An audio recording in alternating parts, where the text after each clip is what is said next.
It's now been 27 years since my grandfather, I used to call Grandpa Mustache, passed away.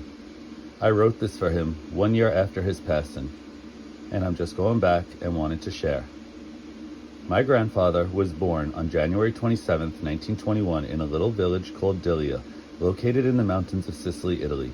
He was named Gaetano Giuseppe Saporito. At the age of 8, he came to America on a cargo ship called the SS Giulio. Together with his mother and younger sister, they were on their way to meet his father in New York City, who had come to America earlier to find a place to live and work. During the Depression and for the next 2 years, my grandfather and his family moved to Lower Manhattan and parts of Brooklyn.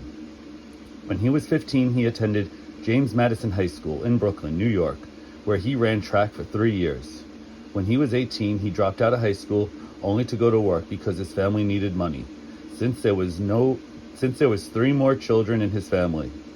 His first job working for Western Union delivering telegrams, my father remembers my grandfather telling him that he had delivered a telegram to Lou Gehrig's wife, bringing her the news of the passing of Lou Gehrig. In 1941, at the age of 20, he joined the Army, and it was at this time he legally changed his name to Thomas Joseph Saporito. He was assigned to the Flying Tigers Air Force, 14th Air Force, while he served for 4 years. This was an Army Air Force unit which made up of American volunteers who fought for the independence of China. He was shipped to China on the Navy troop carrier named the USS General W. Mann, where he was to serve under General Claire Lee Chennault. He was a belly gunner on a B-29 bomber during China-Burma India campaign. I don't know much more about his time in the Army because he didn't speak about it to me nor to anyone in my family.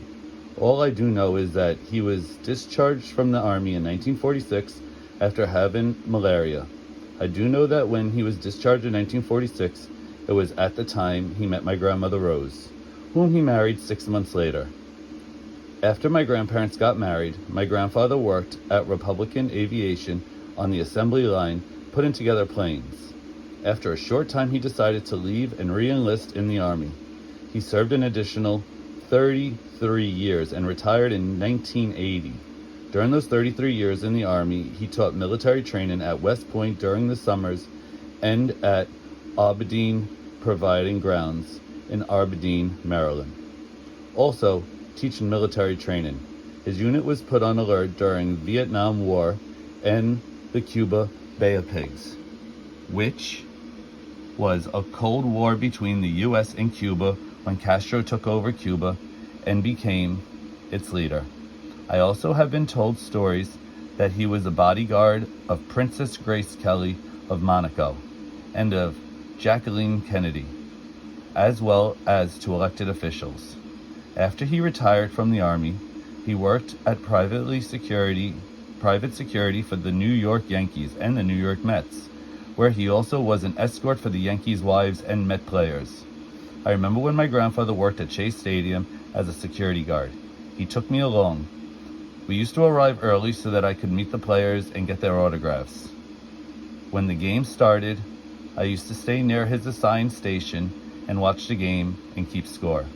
We used to go to many places and did a lot of things together, such as showing me how to plant vegetables in the garden we made together.